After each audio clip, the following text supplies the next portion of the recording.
menutup dari pandangan mata, pikiran, prediksi kita terhadap apa yang bakal terjadi. Dikat oleh Allah bahwa kita dibatasi, bahwa besok apa yang kita lakukan, kata Allah, kamu nggak bakal tahu. Dan nanti kamu matinya di mana juga nggak bakal tahu kok. Caranya bagaimana nggak tahu. Apakah mati ketabrak, mati ketembak, mati kebakar, tenggelam, dan kita tidak tahu. Itu sudah komitmen Tuhan untuk membuat kita nyaman sebetulnya. Jadi ketidaktahuan itu supaya membuat kita buat nyaman. Wa ma tadri nafsum madza taksibu ghadan. Tidak ada seorang pun yang tahu apa yang akan dilakukan besok. Wa ma tadri nafsum bi ayyi ardin tamut, dan tidak ada seorang pun yang bisa tahu di mana dia akan mati.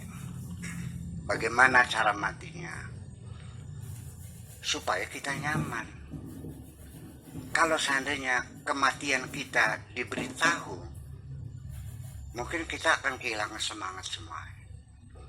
Satu peristiwa yang sering terjadi, seorang dokter mengultimatum pasien. Ibu pulang saja, ini kankernya sudah stadium 4. Paling bertahan juga 3 bulan lagi. Kalau dirawat percuma, buang-buang duit saja. Begitu pulang, lihat wajahnya pucat semuanya.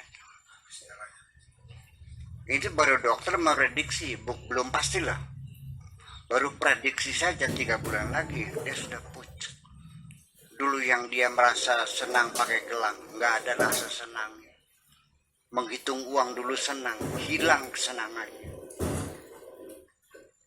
Melihat suami yang dulu sangat menggairahkan, hilang kegairahan. Nggak tahu perasaan dia kemana.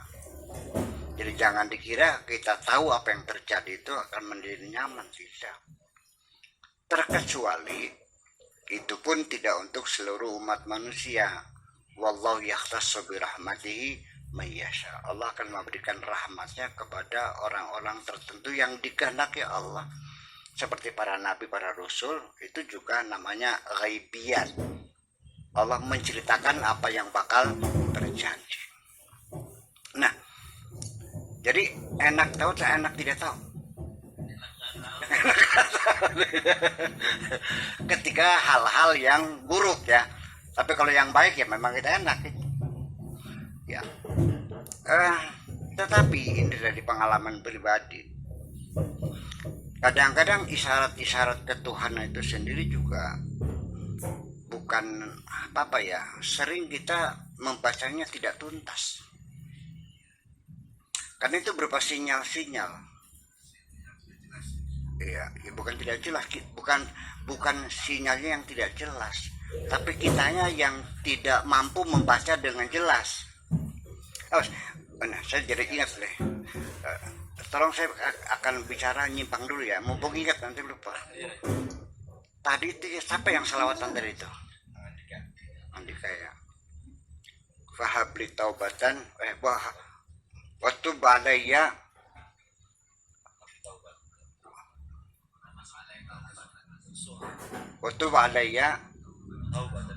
taubatan nasuha.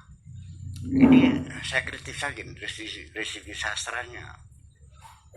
Taubatan nasuha itu persyaratan yang harus dipenuhi bagi orang yang meminta taubat kepada Allah. Syaratnya harus taubatan nasuha. Ya kan gitu. Adapun Allah memberikan pertobatan, tidak dipersyaratkan Allah taubatan nasuha.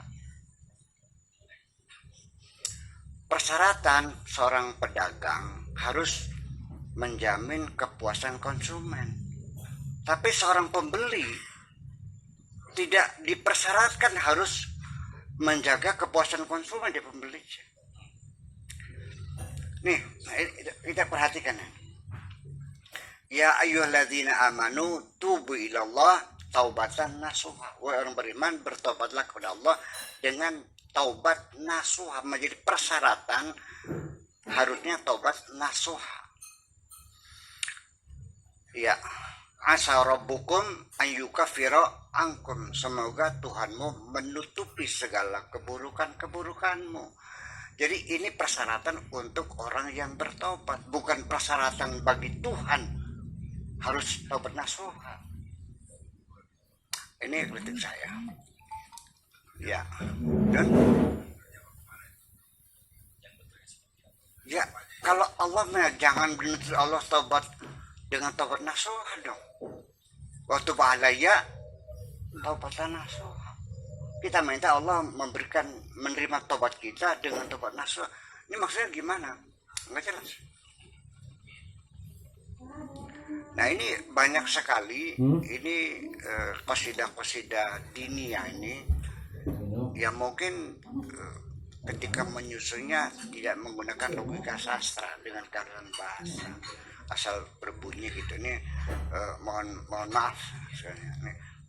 Saya cut dulu Pak, nanti kita lanjutkan lagi. Jadi artinya bahwa jadi bukan apa namanya sinyalnya itu nggak jelas, tapi kitanya yang tidak mampu membacanya. Jadi bukannya karena Allah tidak memaafkan, tetapi karena kita sendiri pertobatannya tidak nasuha. Nah nasuha sendiri juga saya nggak jelas ya, ada yang paham nggak mana tobat nasuha itu? Tobatan nasuha itu adalah murni betul-betul pertobatan yang muncul dari kesadaran diri.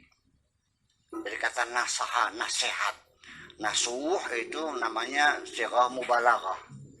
Ghafurun, nasuhun, ya kasulun, apalagi raufun, wajahnya faulun dari mubalaghah. Artinya betul-betul murni dari menasihati dirinya sendiri. Seorang perempuan sebagai pelacur, contohnya, di tengah dia sedang laris, sedang mantri, malah satu kali eksekusi itu 2,5 juta katanya mah. Saya belum pernah nyoba. Satu hari itu maupun bisa melayani 4 kali, kan 10 juta. Di tengah larisnya, di malam hari dia terlentang sambil melihat kipas angin berputar. Tiba-tiba air matanya meleleh. Dia berkata, ini kerjaan apa ini? Apa artinya saya banyak duit, bisa beli rumah, beli sawah, kalau saya harus menanggung rasa sakit nantinya? Sebelum aku sakit, aku ingin bertobat.